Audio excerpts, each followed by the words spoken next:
we're thrilled that everybody is joining us today to our exciting panel presentation, Wildfires and the Grid, Reducing Risk and Increasing Resiliency. We have a great lineup of speakers today, and I'm sure everybody's as excited as I am to get started and learn more from our expert. In terms of the agenda today, I'm going to be doing our welcomes and introductions. I will then hand it over to Mike, our moderator, to start the panel discussion. Towards the end, we will be answering Q&A. So throughout the presentations, please put any questions that you have in the Q&A box. And again, we will strive to get to as many as your questions as possible. We will try to finish this panel presentation by 1 o'clock so that it fits within your lunch hour as well. Again, take a look at where the Q&A box is, and just so you're aware of where you can put your questions. If you do need any support, my emails is on screen, so please reach out. And also, I will be sending out in post-event survey. And so it would be amazing if you could respond to that, because we value your feedback, we value your input, and your feedback helps shape the programming and different events and initiatives that we do. Before we get started, I would like to start with our land acknowledgement. We acknowledge that we live, work, and gather on the traditional territories of the many First Nations, Métis, and Inuit people who have cared for these lands for generations. In what is now Alberta, we recognize Treaties 6, 7, and 8 in the historical Northwest Métis homeland. We honor the knowledge of our elders past and present and make this acknowledgement in the spirit of reconciliation and gratitude. I do want to share a little bit with you about Women+Power. Women+Power is an organization that empowers women in Alberta's power and energy industry to reach their full potential, both professionally and personally. We also welcome men in the industry to engage with and support our community. And Mike, thank you so much for being here today with us. We strive to develop a supportive and influential and accessible community through our events and programs and PD opportunities, both online, like we're doing here today, and in person. We strive to create an environment where women feel empowered and have access to information and resources and services that they need to succeed in their careers. We also collaborate with our sponsors and partners to support and establish goals and initiatives related to diversity and inclusion in the workplace. And if you're not already a member, I encourage you to sign up today. Just go to our website, click connect, and join now. It's pretty easy to do. I would like to take this opportunity to thank our financial supporters, because without them, we would not be able to do the work that we're doing today.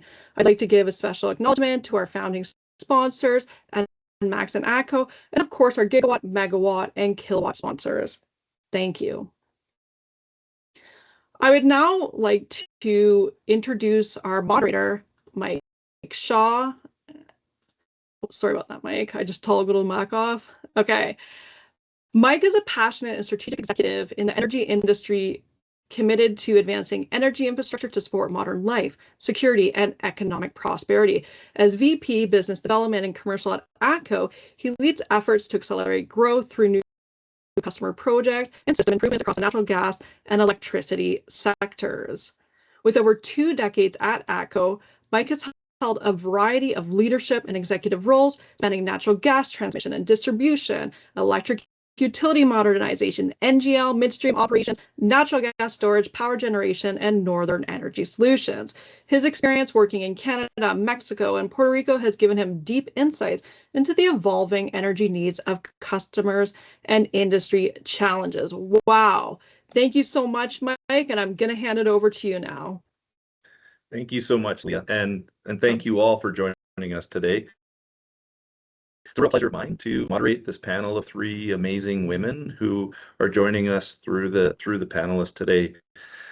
So maybe I'll start just by teeing up the conversation a little bit as we think about wildfires. Many of you know wildfires are becoming more frequent, more intense, more destructive in many ways, not just here in Alberta, but throughout North America. And they pose a serious threat to the communities that we live in and work in, and also to the infrastructure that serves them. And that's why I think today's conversation is such a timely opportunity to dive into that a little bit more. So What we're going to focus on today is a little bit about the collaborative effort that's bringing together three of Alberta's major electric utilities, ATCO, AltaLink, and FortisAlberta. Our three utilities own and operate the transmission and distribution networks in some of Alberta's highest risk fire areas. And in response to that, we've recently come together and formed the Alberta Wildfire Utility Coalition. Now, this coalition was built with a shared commitment to reduce the likelihood that electric infrastructure contributes to wildfires, to protect the communities we serve, share best practices, advocate for consistent standards, and invest in smart, proactive measures to reduce that risk and improve resiliency.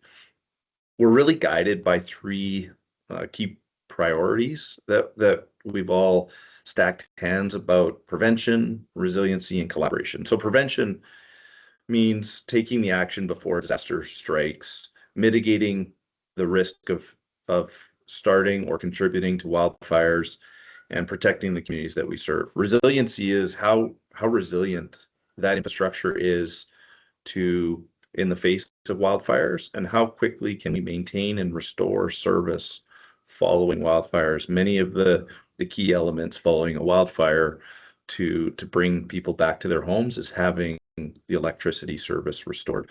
And the third is collaboration.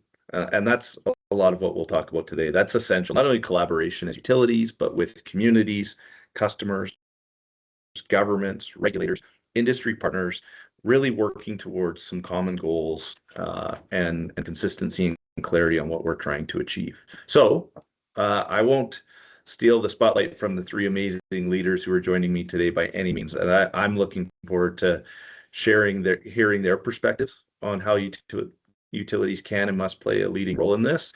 And so let's get started. I'm going to introduce each of the panelists to start here. So first off, Amanda Sadleir from AltaLink. So Amanda brings 14 years of experience in the core comms since she joined AltaLink in 2011.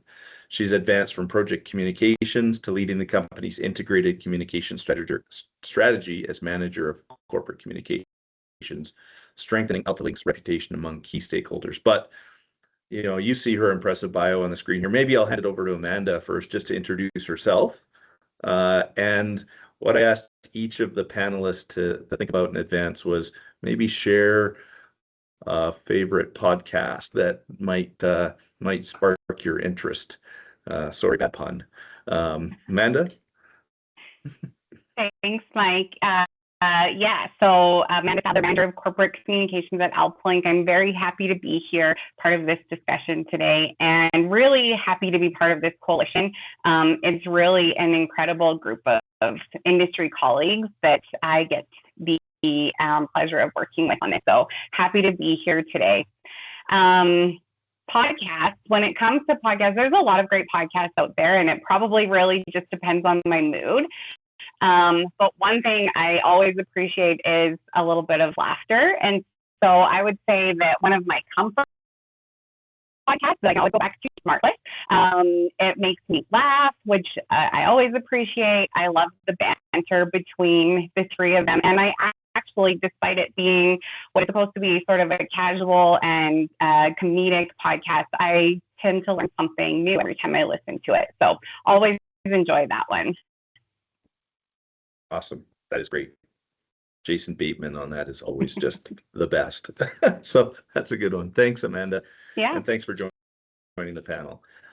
Next up, Jennifer MacGowan from FortisAlberta. So Jennifer brings more than 25 years of experience in the electricity industry, with expertise spanning stakeholder engagement, strategic account management, and customer service excellence that led to her current role as Director of Stakeholder Engagement. So Jennifer, thanks again for joining us, and why don't you introduce yourself to the audience? Thanks, Mike. I often say I feel like I've grown up in this industry, and having spent more than half my career in it and seen much change, much more rapid change during my time in the industry. I'm responsible for our municipal relations, developer relationships, Indigenous and rural electrification relationships that we have with the company. And my favorite podcast is Diary of a CEO. by Stephen Bartlett. And the reason why I like this podcast is because he always brings on a number of diverse guests, whether it be on mental health or success or failure or professional growth. And I listen to it up and down the QE2 in my second office, my vehicle. Great. Thank you, Jennifer. I don't think I've heard that one, so I'll have to check that one out. And last but certainly not least, introduce to you Kate Hovland, Senior Manager with ATCO. So Kate joined ATCO just a year and a half ago, which is a short amount of time compared to some of our other panelists, but I think brings some great perspective from prior roles in other organizations. She focuses in her role on electricity and gas policy files, holds an undergraduate degree in poli-sci and a master's in public administration, and does bring tremendous experience in public policy with her time with the government of Alberta. So welcome, Kate. Thanks, Mike. It's great to be here. I'm excited about this conversation. I suppose you were very nice in how you put it, but I would be the opposite of Jennifer, having grown up in the industry. I have not grown up in this industry. I am a public policy person, spent some time in municipal government, and then extensive time at the Department of Energy with the province.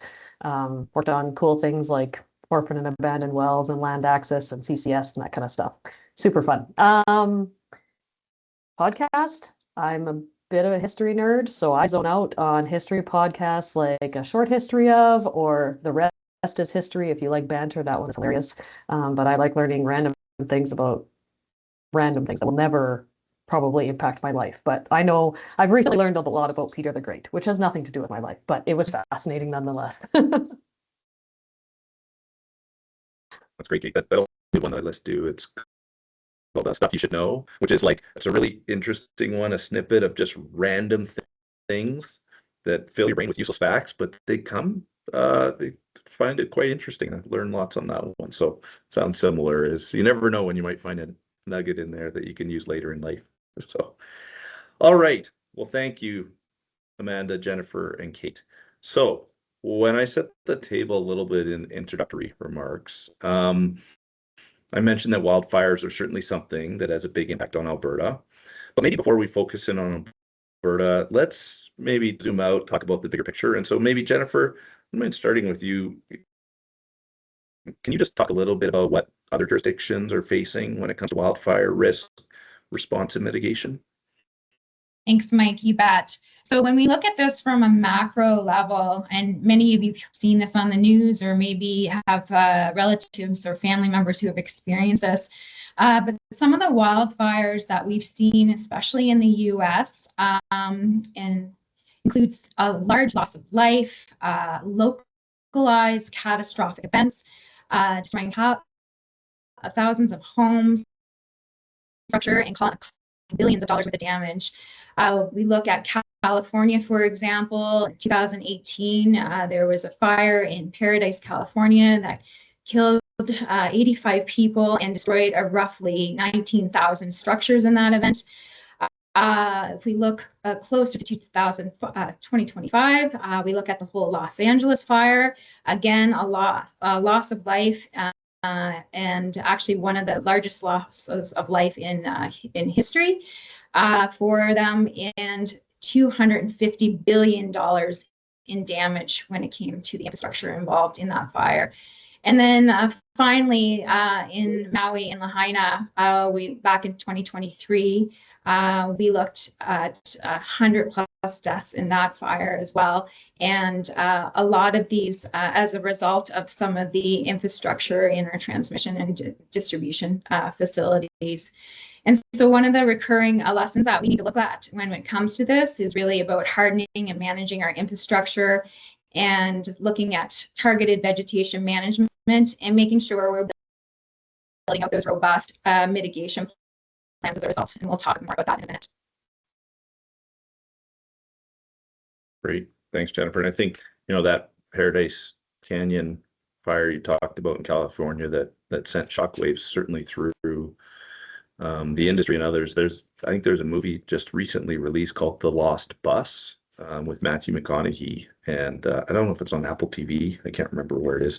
Anyways, it kind of recounts some of the dramatic stories of people that dealt with that fire. So certainly, and rightfully, I think in many ways shined a light on the importance of wildfire mitigation and prevention. So I think that gives a good sense overall as to what we're seeing. But maybe Kate, if we zoom in a little bit here in Alberta, do you want to talk about some of the nuances we're facing here in Alberta and what utilities here are doing in the face of that? Yeah, for sure. So I pulled out a few numbers to talk about how relevant this issue is to Alberta. It is not us looking at California and Maui and hoping it doesn't happen here. So for those that aren't familiar, Alberta has something called the Forest Protection Area. It is Alberta Wildfire tracks wildfire data there. And quick Google search, but imagining the map, it's basically the bulk of the northern half of the province and a big swath down the west side, and that's the Forest Protection Area. In that area, in 2018, the average annual hectares burned in the Forest Protection Area was 234,000 per year. And that 234,000 actually included the impacts of the Fort McMurray and high level fires. In 2018, the actual number was only 50,000 hectares. It hasn't gotten better. 2024, we had 708,000 hectares burned. And in 2023, it was a record-breaking year. There were 2.2 million hectares burned in this province. So between 2018 and 2024, you saw the average annual burn in this province go from 234,000 to well over 500,000. These are really big numbers. And for those of you that don't speak in hectares, Wildfire kindly provides a football field reference. So a hectare is 100 meters by 100 meters, 2 CFL fields. So in 2023, 4.4 million football fields burned down in this province. And Albertans lost homes and businesses and community gathering spaces. And we don't need to look far back in our memory to see Jasper and how that horrified so many of us. For all of us as customers of electric utilities, wildfires mean outages. They mean time taken for restoration, both the near-term restoration of the service, but also permanent solutions. And they mean rebuild costs. For the electric utilities themselves, it means keeping our crews safe because they're often the last ones to leave and the first ones back in to reconnect communities. So even for those of us lucky enough to not have directly experienced wildfires in our home communities, this is really affecting us. It's affecting our air quality, our insurance premiums, and our share of the system costs for utility infrastructure. So that's kind of the context around which this coalition really said, like, we need to get together now, and we need to start talking about this now because it's a problem today. It's not something in the future. Yeah, it's sometimes tough to put those. I'm glad you put it in perspective. 4 million football fields, like hectares does. We almost at times, I think, can become numb to the numbers because they're so big.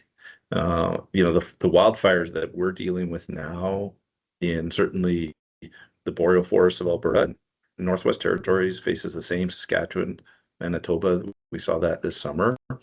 Those are some of the biggest wildfires on earth and the most, and have much more ferocity than they've had in the past. And I think that evolving risk has certainly changed the conversation, but it's not just in the forested areas. I think in Alberta, our grasslands get very dry with high winds that can cause significant risk. Brush fires in the eastern half of the province are very real. So, we've got quite a mix of different geographies here that are all susceptible to fires, and with the right conditions, humidity, temperature, wind speed, fuel, really seeing those take off. And I think lots of countries talk about wildfires, but the size of the wildfires we deal with here, I don't know how, but they're the size of countries in many cases.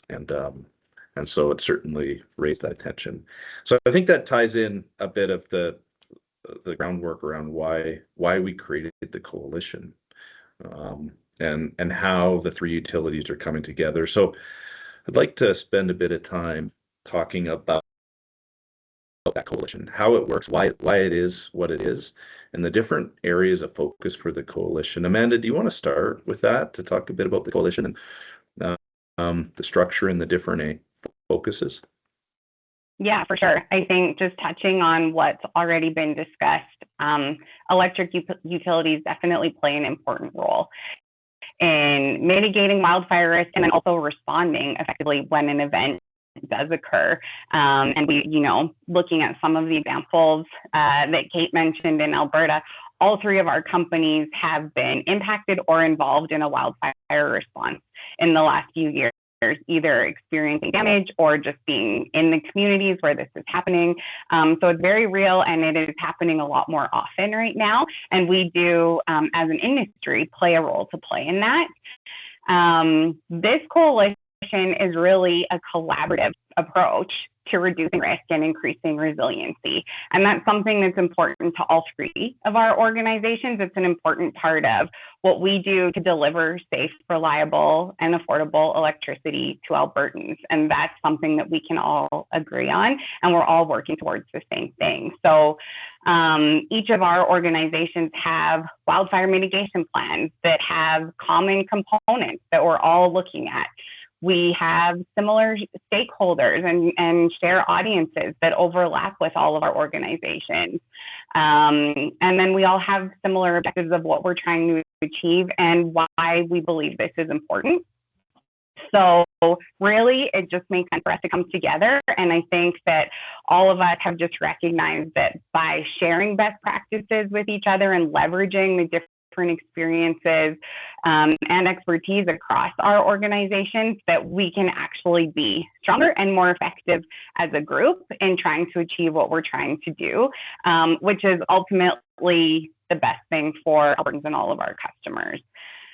So as part of the coalition, I think you had mentioned this earlier, Mike, already, the coalition is really guided by three priorities. That's the prevention side of it, resilience, and that collaboration and that collaborative response if we are in an emergency situation. So there are many aspects to wildfire mitigation, and there's a lot of work that each of our companies are doing within this space. And so as part of the coalition, we've established some smaller joint working groups that actually are allowing us to dive deeper into what some of those different areas are, where we can have those discussions. We can look at best practices and examples and look for the best ways for us to align and work together as we move forward. So I'll give a bit of an overview maybe of just what some of those working groups are, and then I think we can go into a bit more detail to talk about some of them. The first one is basically wildfire management systems, which is really more on the operational side of things. There's a lot of work that happens within the operations aspect of our businesses to mitigate wildfire risk. And there are members of the coalition through that have been involved in like a provincial power line wildfire task group that's looking at what some of those operational activities are, what makes up some of these wildfire mitigation plans. We have government engagement. I know Kate will probably talk a little bit more about that. We have a group that's focused on financial considerations, what that means for us, what wildfire mitigation means, and looking at it from like that regulatory and legal perspective. We have a group that's focused on that emergency response piece that is also really closely tied to municipal engagement and how we're actually planning, coordinating, and responding during emergency situations. We have an industrial customer awareness and engagement group. All three of our companies share some very common industrial customers. And so it just makes sense for us to look at how we're approaching wildfire mitigation and engaging with those groups together. And then communications for community awareness. That's the group that I'm part of, looking at how we're aligning messages and how we're approaching information sharing through all of our different tools to get to our different stakeholders and audiences. So several different working groups there that are allowing us to really spend the time on all of the different pieces that make up what we're trying to achieve within that prevention, resiliency, and collaboration framework for the coalition. So actually, with that, maybe I mentioned this already, do you want to share a little bit more about the work that your group is doing on the policy government engagement side of things? Yeah, thanks, Amanda. I think I'll just talk briefly about the government relations group and what, like, our reason for being. And ultimately, we're tasked with identifying opportunities for policy improvements that will advance the wildfire mitigation efforts that we've talked about more broadly. So we engage across all those working groups that Amanda just outlined for you to identify where they're seeing policy challenges and opportunities. And when I say policy, I primarily mean the government-related policy. And we work to identify alignment across the coalition members on those policy issues and collaborate on how we approach government and what kind of potential solutions we bring to government. And ultimately, what we're seeking to do as a government relations working group is to align as industry so that when we do approach government to discuss policy issues or opportunities, that those conversations are more streamlined and constructive. So it really is, making it easier for everyone to engage in that conversation. If we have to talk to the provincial government, for example, the federal government, for example, we want to make sure that it's easy on them. They know they're dealing with three of us. They know we've talked in advance and we've tried to square the circle on where there is alignment and where there's diversity and just be honest about those things. So that's kind of our reason for being. I think, Jennifer, you wanted to talk a little bit about the stakeholder working group. Well, you're on mute. One second, please. Thanks, Kate. So the mandate of our stakeholder engagement working group is just that. It's really about that collaborative outreach and effort to make sure that we're doing everything we can to make sure that we are doing that outreach so that people understand what our mitigation plans look like. And we want to be making sure that we're doing that early and often. On the same vein, we know that we have a very diverse stakeholder group when it comes to all of this work. Mike talked about some of these earlier, anywhere from municipalities to industrial stakeholders, local management agencies, Indigenous communities, rural electrification associations, and that list is not exhaustive. And we also know that each of these stakeholders have their own diverse risk profiles and complexities associated with them. We, through our outreach this year, for example, learned that one municipality that we were working with was the evacuation center for all the surrounding communities.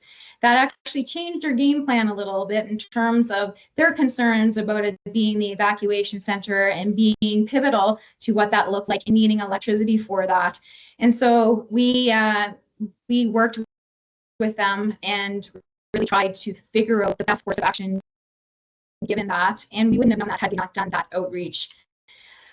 In the same vein, in high-risk areas, the local responders have voiced strong support for coalition and just to reduce those ignition risks and keep communities informed. This partnership with these local responders helps with the faster restoration efforts around this and emergency response efforts and recovery around that. We also know that ongoing collaboration is required with advocacy associations such as Alberta Municipalities and Rural Municipalities Association. And we want to make sure that all their stakeholders have a shared understanding of those protocols and they're ready to coordinate action when it's necessary. We're actually going to Alberta Muni's conference and actually going to be doing a plenary session on wildfire mitigation as part of our coalition efforts. And as Amanda mentioned, it's really important as a coalition that we amplify our efforts by speaking with one voice, sharing our resources and best practices where possible, supporting our partners, whether it be munis or other stakeholders with tools and outreach, and making sure that our messaging is really localized and relevant and actionable. And so with that, I'm going to turn it over to Amanda, who's going to talk about the communications workstream. Yeah, thanks, Jennifer. So sort of just touching on again what both Kate and Jennifer had already mentioned, we're really trying to increase awareness and understanding of what we're doing and do that with a unified voice. And so the communications group is focused on doing that so that people understand what we're all doing to mitigate risk, what it means for them as well. And we do have common stakeholders. We do have these common audiences that are all unique too, and all have unique needs. And so, it's really important that when we're engaging, that we are coming across, to make it as easy as possible for them, we're coming across as one unified voice, to minimize confusion and really make it as easy as possible for them to just understand what's actually happening. We have a very complicated industry. There's a lot of players that are involved.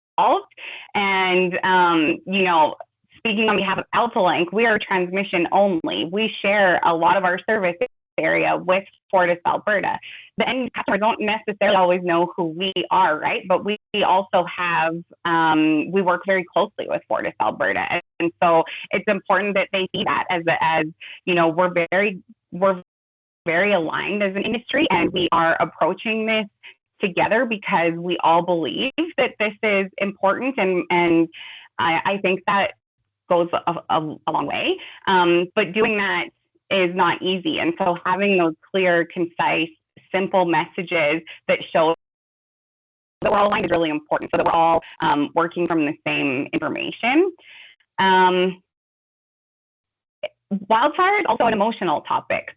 When we're talking about sort of the impacts in North America and then also here in Alberta, we've seen that there's devastating impacts related to wildfires. It creates stress for people. It creates concern.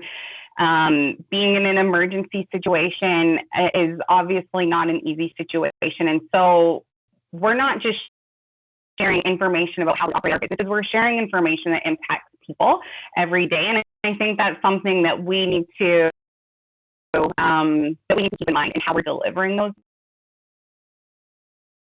engaging with people. Any emergency response situation can have a reputational impact, and through any situation that is stressful, any crisis situation, people just need to know that we care and that we understand what they're thinking and feeling and going through.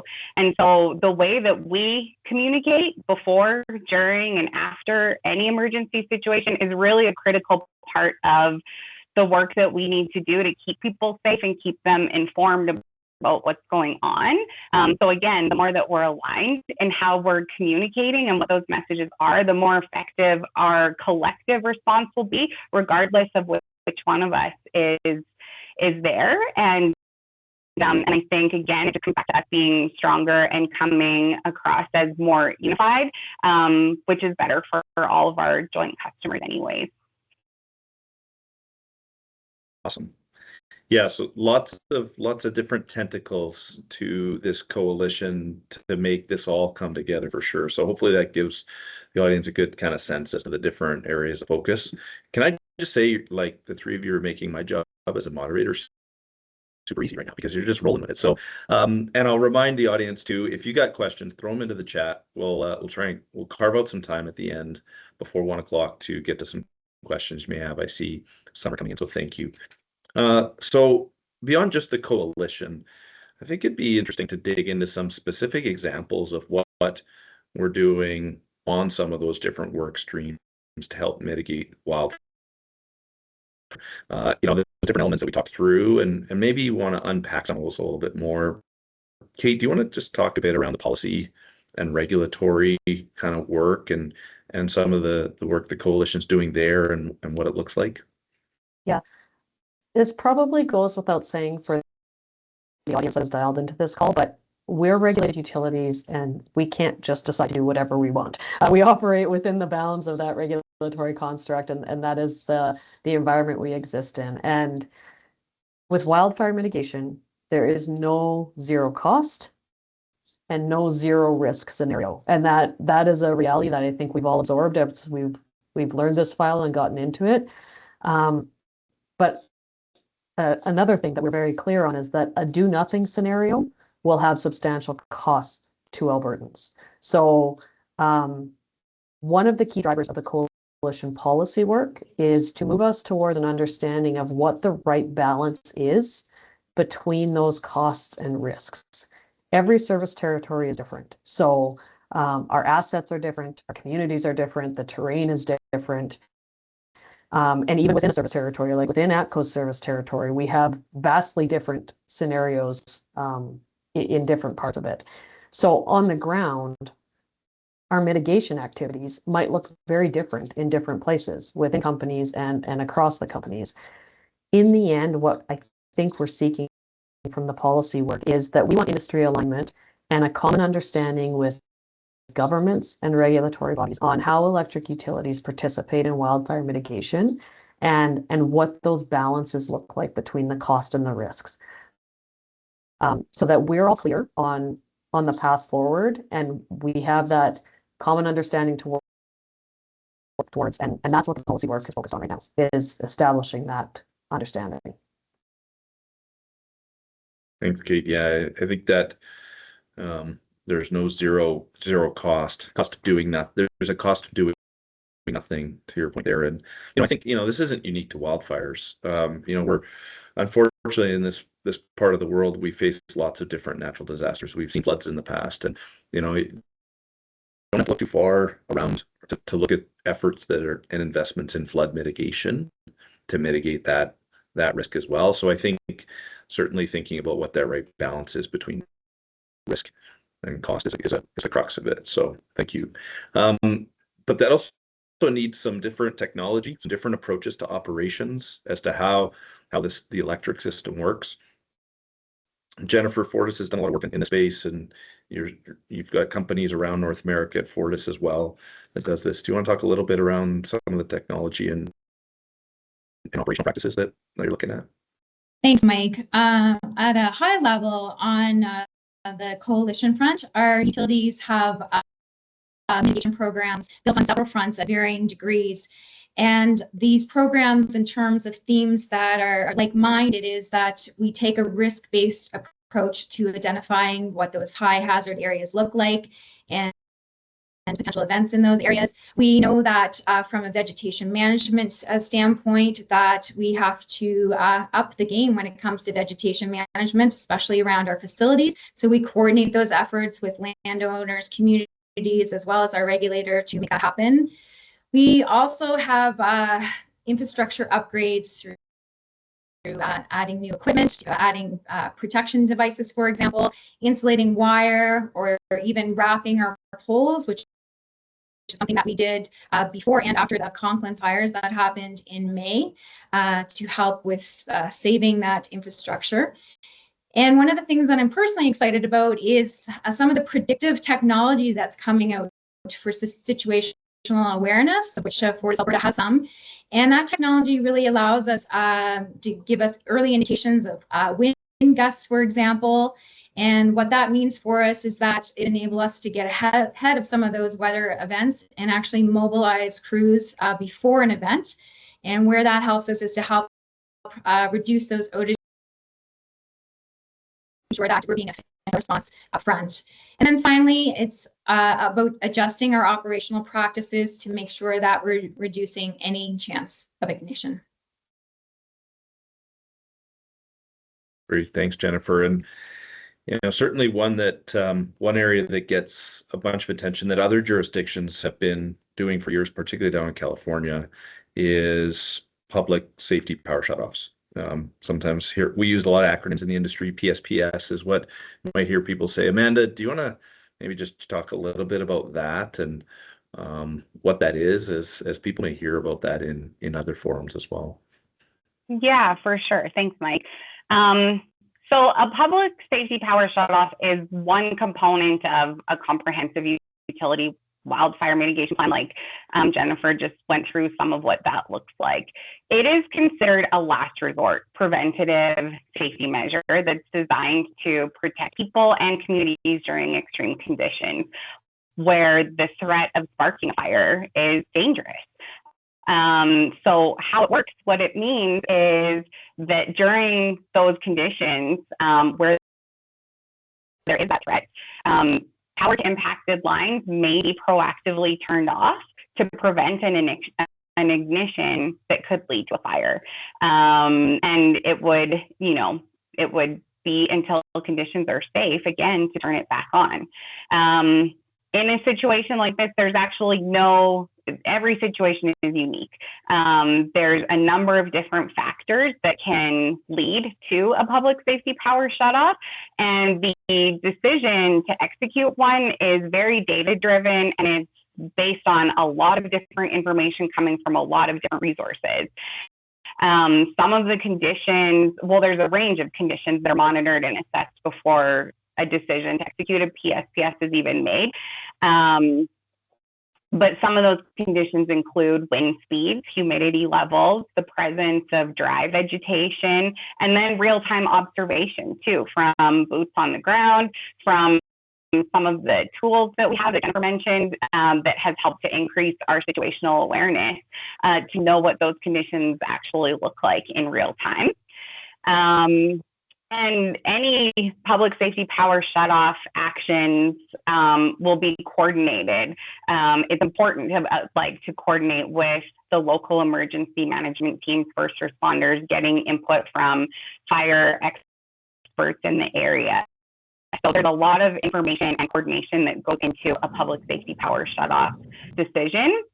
It is recognized as a best practice for utilities in wildfire-prone regions across North America, and when used appropriately, it can save lives, it can protect properties. We're obviously here on a call talking about, we're all part of the power industry, and so for us, keeping the power on is what we do, and we take that responsibility seriously. So it's kind of funny to be talking about proactively potentially shutting off power, but it really is this last resort public safety measure to prevent what could be a catastrophic ignition. And so part of that is really how we communicate and engage our customers of what that might potentially look like, increasing awareness and understanding of when, why, and how it may be used. And really having that careful planning, coordination, and communication again prior to any sort of emergency situation, which this would be part of that. So, you know, just knowing that that is one component of a wildfire mitigation plan. We work closely, like Jennifer said, with the communities that we serve. We're working to engage local municipalities and emergency management teams to plan, test different protocols related to something like this and how we would collectively respond to this so that we can enhance our emergency response plans, have activities prepared if we do find ourselves in a situation where public safety power shutoff may be warranted. And so that's a big part of us on the communications working group, is looking at, well, how do we message that? It's not something that is as commonly known here in Alberta as it is in some of the other jurisdictions where it's been used a lot more commonly. So, you know, how do we explain that in a clear and concise way so people understand what it means and how they can prepare too? Because, you know, we all know that power can go off during any kind of extreme weather, whether it's proactive or not. And so it's really important that people understand that and are aware of what they can do to prepare for a potentially extended power outage of maybe 72 hours or more. It's just kind of thinking about all of us having our own emergency response plans in place at home with our families and what we might need to do and how we would stay connected by getting updates from our local retailers, right? And so that's a big part of what we're trying to do, is just increase that awareness that that is one potential part of a wildfire mitigation plan, and help people understand what that might look like. Great, thanks, Amanda. So maybe just one last question I'll throw out to the panel before we go to some questions from the audience. You know, the topic's certainly broad, lots of diverse perspectives. Maybe just ask each of you for a quick thought on your own perspective and advice on how we successfully continue to advocate and bring attention to these risks and challenges and tap into that the various diversity that's out there. Kate, you want to start?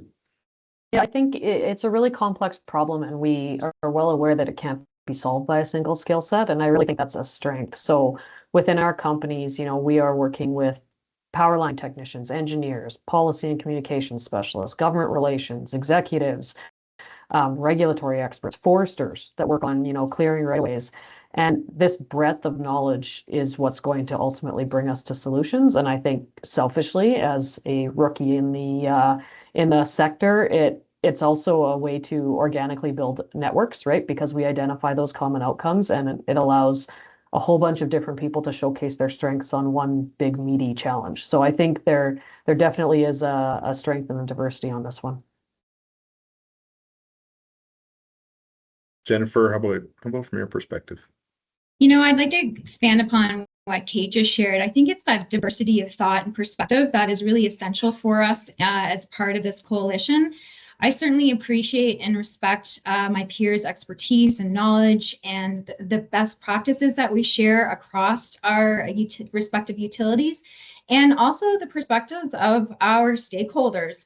And I think through some of the outreach that we've done, that we gain that fuller understanding for both from a technical capacity, but also from the human reality of that. And I don't want that to be forgotten in all of this, that there is a human impact in all of this for all stakeholders involved. And so that means that we just need to do a better job of partnering with our community leaders, wildfire experts, local governments, to make sure that we are all talking and going down the same path, and as a coalition, acting as that unified voice. And my advice to keep that advocacy strong is really to keep that conversation going. It does not stop when wildfire season stops. And we know that season is expanding year over year. And so it's just really important to have those conversations, and every voice matters in them. And I think that collective perspective is really what drives trust and builds that long-term resiliency. Thanks, Jennifer. Amanda? Yeah, I mean, Kate and Jennifer already probably said everything I would have said really well. But I will just add that diversity really is the strength for this coalition. We've talked a lot in this discussion about how we have unique stakeholders. There are 3 companies across the entire province of Alberta for the most part. And that is a very geographically diverse province with very diverse audiences, communities that all have different needs, all have different objectives. And so we need to consider that in the way that we engage, in the way that we implement some of our mitigation activities, the way that we communicate. So that has to be part of it. And then we all, as a coalition, we're fairly well aligned in a lot of the work that we're doing. We're also still 3 separate companies that do have different experiences, that do have different expertise based on some of the work that we've been doing and where we operate. And so the more that we can bring that to this, it's just going to make all of us better and stronger. And it helps us recognize that there's not always one perfect solution. There are different aspects that may work really well over here, but over here we might consider something else. And I think having us all part of that discussion is really what's important for the work that we're trying to do for Albertans too. So I think that it's just something that continues to make us stronger. Excellent. Yeah, and even forums like this, I think, just help with all that the 3 of you have talked about, just sharing a willingness to listen. And so everybody on that's joined the call today, a willingness to listen and to hear different perspectives. As much as sometimes I think when these types of initiatives get put together, they get focused on just pushing information. I think it's going to be really important as we continue to work through that to also listen and pull from key stakeholders and customers, communities through this. So we got a little bit of time to catch up on some questions. So please, we got a couple in there. And if you've got others, don't hesitate to throw it in there. Maybe I'll start off with the first one here. I think it comes from Javier from Surrey, BC. Question about, is the coalition open to other stakeholders' participation?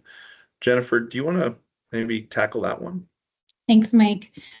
I would say that our coalition, in the terms of our maturity model, is we're still working that through in terms of what that looks like overall.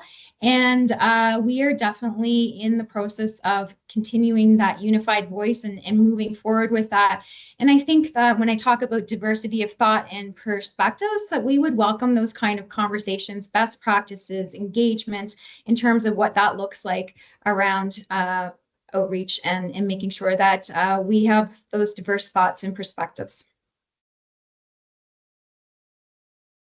Yeah, certainly. And I think as you said, as time goes on, I'm sure this will need a lot of engagement from different stakeholders and ideas, both for different types of technology that the industry is looking at, but also just the communications and making sure that there's good awareness of what we're working on. So I think forums like this is certainly part of like expressing, getting that out there, letting people know what the coalition's all about, and potentially creating some visibility for those that feel like they've got something to offer and support to engage with the coalition. The next one is from Megan.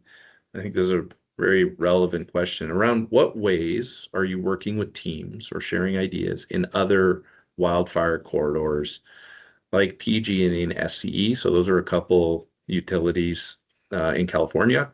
Amanda, do you want to talk about some of the work that you're doing on this front? Certainly you've got sister companies at AltaLink that operate in other jurisdictions that I'm sure this is pretty common conversation as those different organizations get together.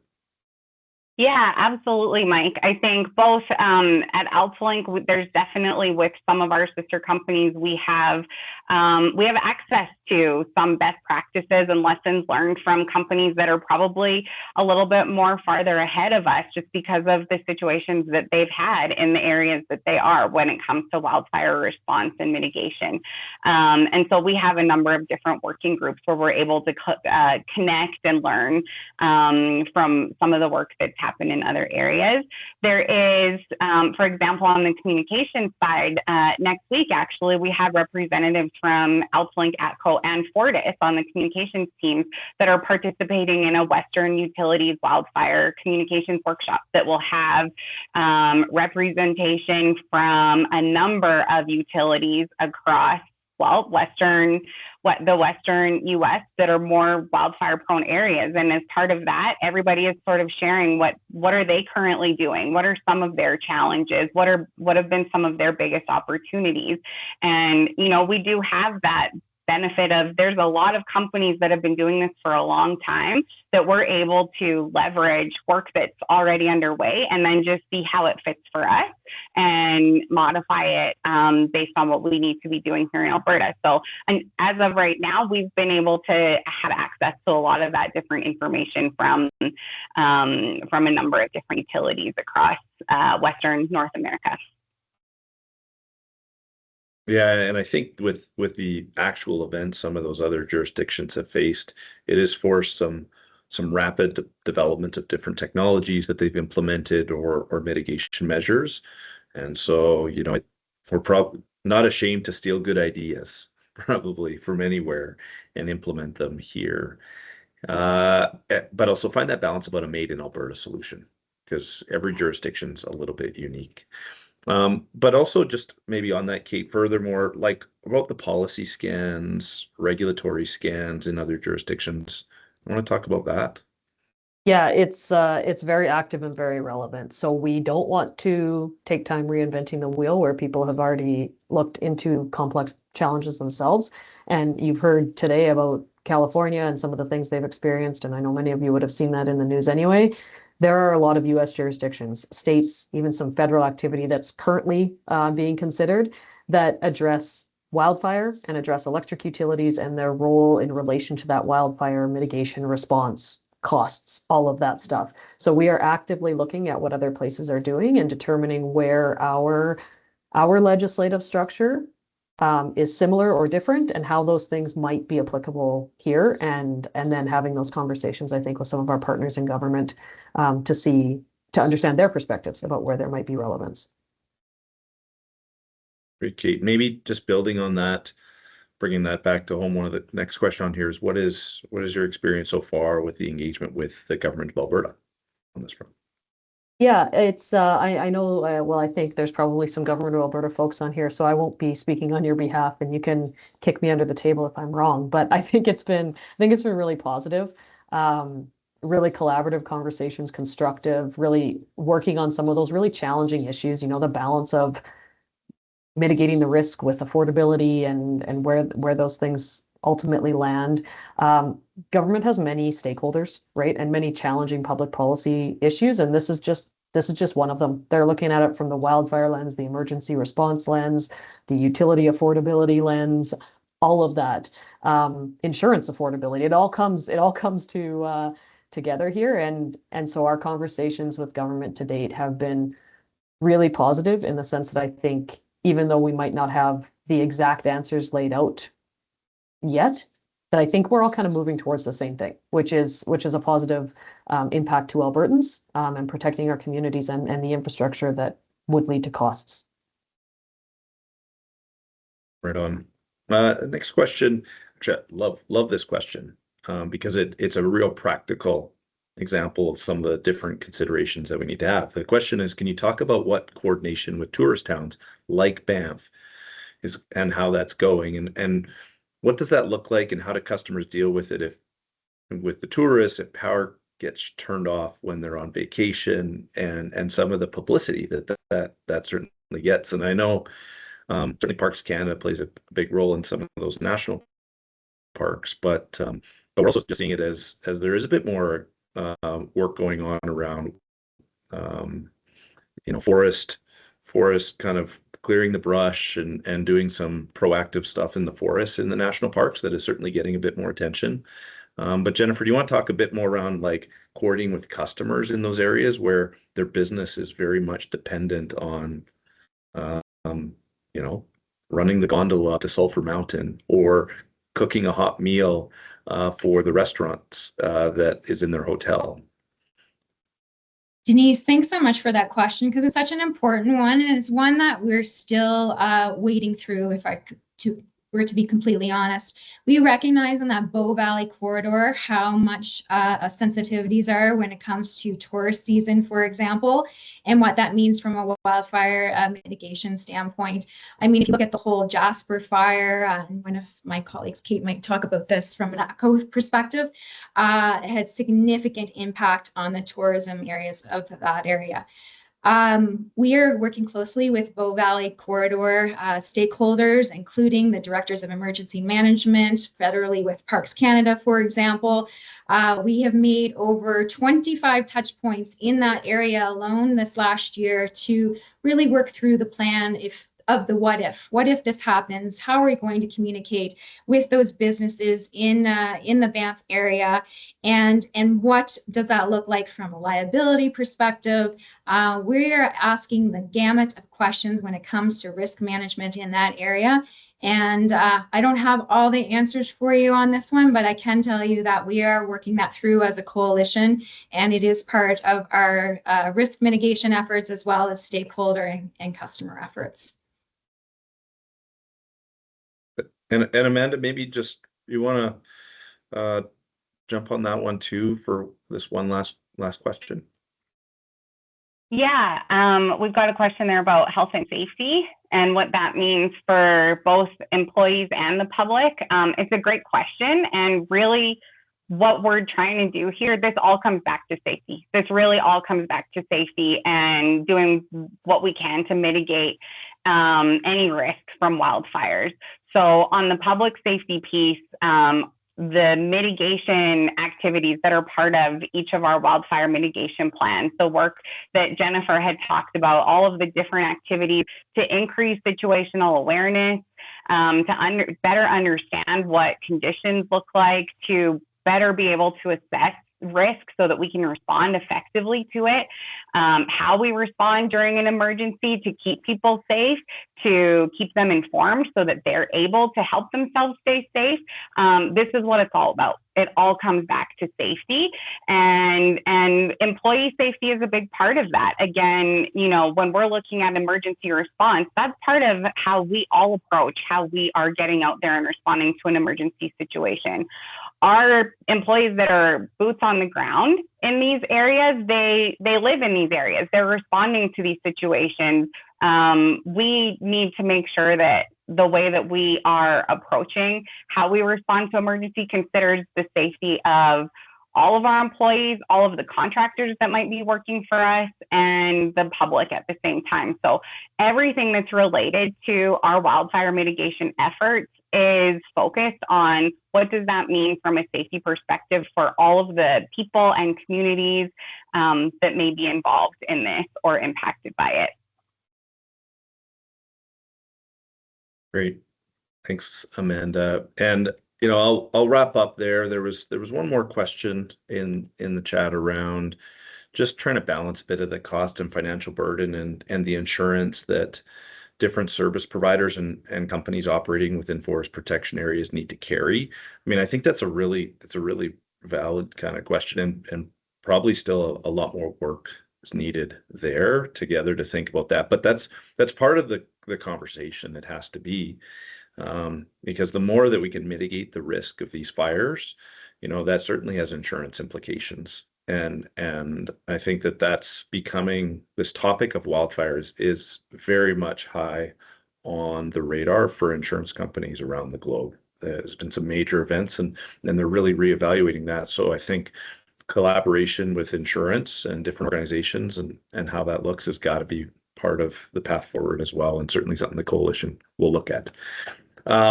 So I'm going to wrap up there, and I'll just say thank you to three amazing women who have stepped up and shown their leadership and courage in this space. Kate, Amanda, Jennifer, appreciate your insights today and guiding the conversation.